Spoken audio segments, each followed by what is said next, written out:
Maya have this understanding that this calendar lasts for 5,125 years. That's the length of time this 13 back-tune calendar is dealing with. Anybody care to hazard a guess as to where that ends? What year? Anybody? Anybody? 2012. There we go. 2012. We'll put it over here. 2012. December 21st, 2012. The end of the Mayan long count 13 back-tune calendar. So, what happened 5,125 years from 2012 that would have kicked this all off? Well, I'll do the math for you. That puts you right about 3,100 BC. What in the world happened 3,100 BC?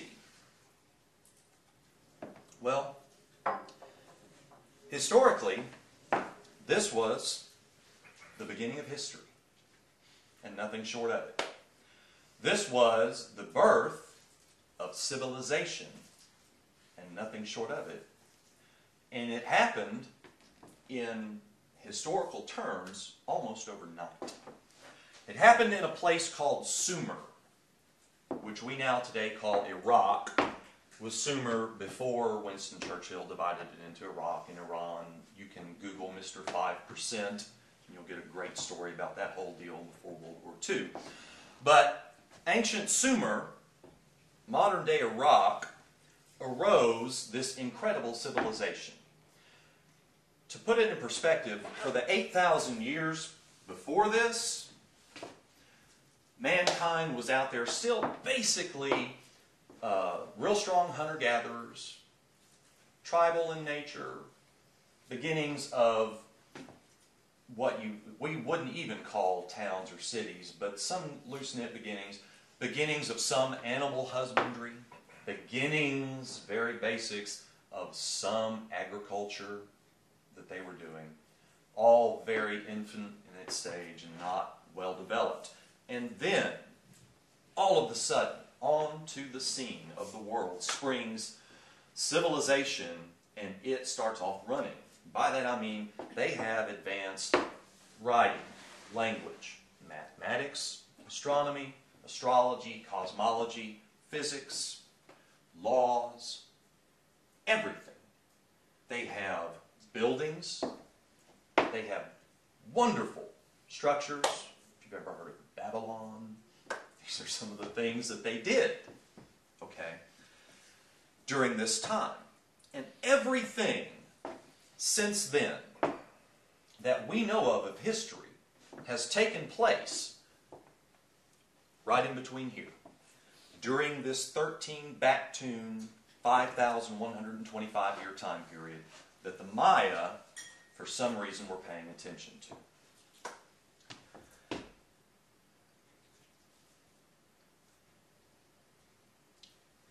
So,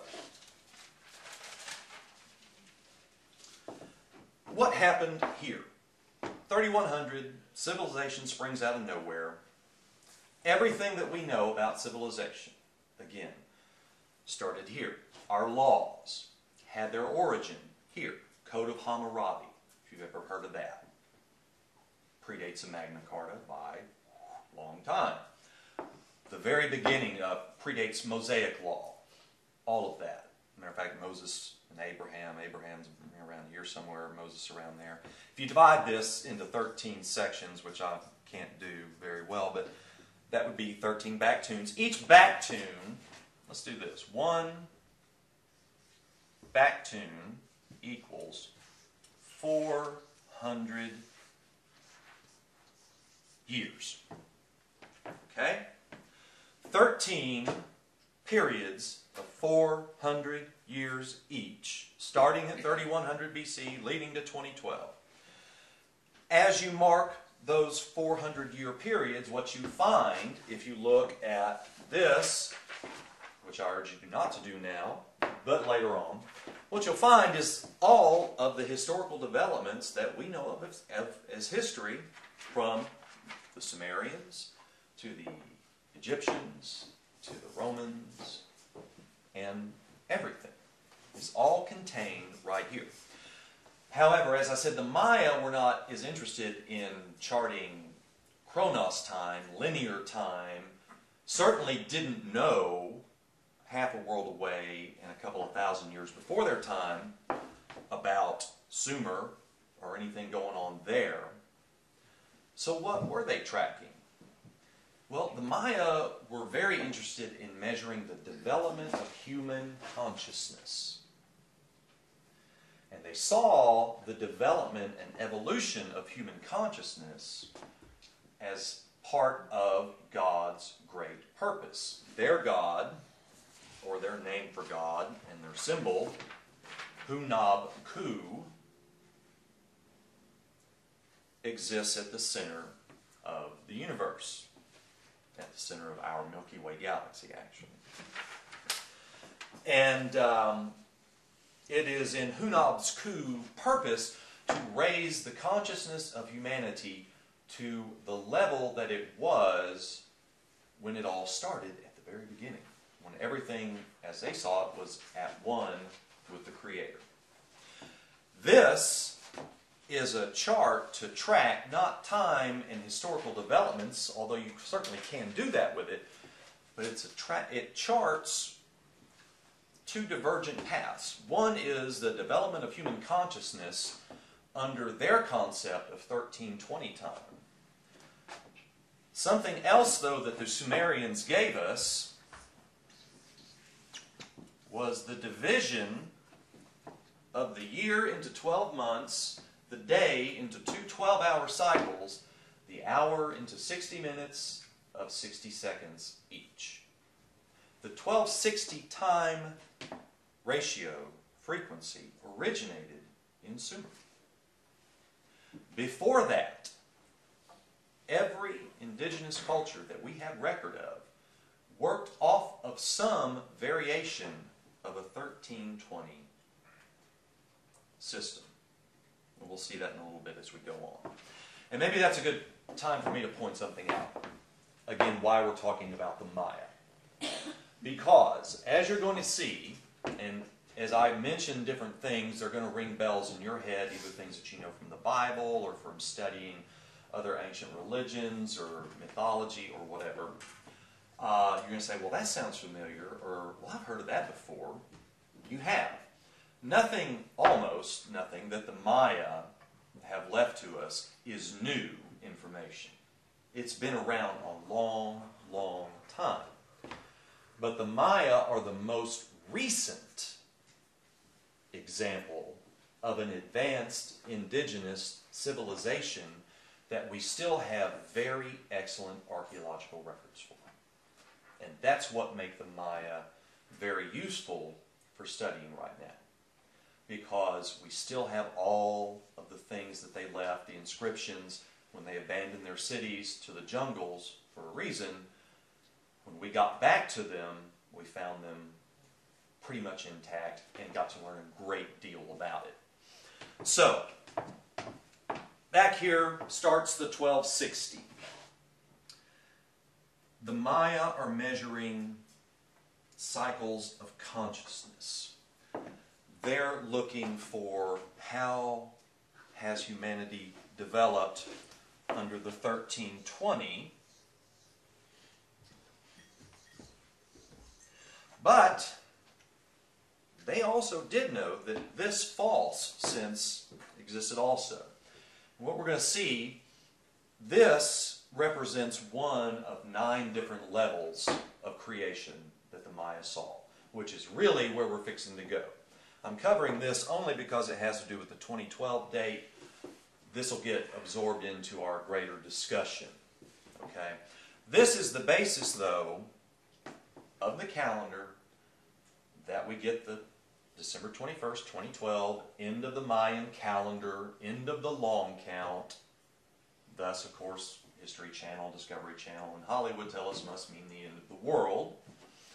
I'll argue slightly different than that, but this is what it's based on. Okay? Not tracking Chronos 1260 per se, tracking natural, harmonic, synchronized God time. As I said, the Maya knew that these two things were happening at the same time. And it might be helpful at this point to mention there's a passage from the Quran that talks about how after creation, God went forth to all of creation and offered an option, a choice, to the mountains, to the forests, to the rivers, to the animals, to everything. And they all refused except for one, and that was humankind. And it was simply this, the choice to choose to obey God's will or not to. And I think by this, or it illustrates the point that we're talking about here with the Maya, and that is that man is the only creature that's capable of choosing to act outside of the natural rhythms established by God in nature. No other thing is able to do it. My peacocks, try as they might, cannot grow tail feathers in November. Can't do it. All right? They can grow them like crazy starting now and getting up until spring, but they cannot change their mind about that. Neither can my dogs change the fact that if it's a female, it's going to go into heat at certain times. We can't change the fact that the sun rises and sets and makes a track northern across the sky and then back south. These are all established laws of nature, or that we would say God founded from creation. Nothing else in nature can go against the will of God except for man.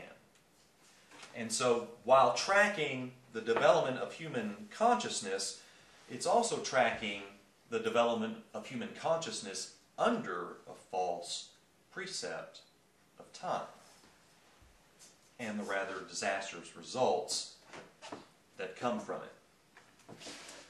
So, getting to the Maya and this 1320 and this long count of the jaguar priests, we get introduced to a very interesting fellow by the name of Pakal the Great, he's called. That's him sitting as Aaron von Duyken, author of Chariots of the Gods, described him as an ancient cosmonaut, because at the time, of course, when he was writing his books, Russians were launching their cosmonauts into space, and that's kind of how they had to sit in their space capsule, was like that. This was the lid of his tomb that they found in Palenque at the Temple of Inscriptions, a great 9-level pyramid. And we'll get into that a little bit more in a second. But Pakal was the supreme ruler of the Maya from about 603. He was born in 603, died in 683. He ruled for over 50 years. And he oversaw perhaps their greatest expansion, the greatest buildings of pyramids and temples and cities, into art and architecture and science and philosophy, all these things. The Maya flourish under Pakal's reign. And Pakal dies in 683, and he's finally buried in his tomb in 692. Now, we didn't discover this until 1948, because after the Maya had abandoned their cities, it all returned to the jungle. Archaeologists came along just about 100 years ago, started finding out these things, found Palenque, found this incredible tube that ran from the surface 63 feet down. Took them 4 years of excavation to get down there to find this great tomb of Pakal the Great. Now, you can't see it here, but you can certainly go on the internet and check this out, and anything else that I'm telling you, of course. But all in the sides and borders of this lid, this sarcophagus lid, is encoded this 1320. It's everywhere. Matter of fact, it's everywhere in Mayan culture. The symbol for their deity is basically a square and a circle. All right?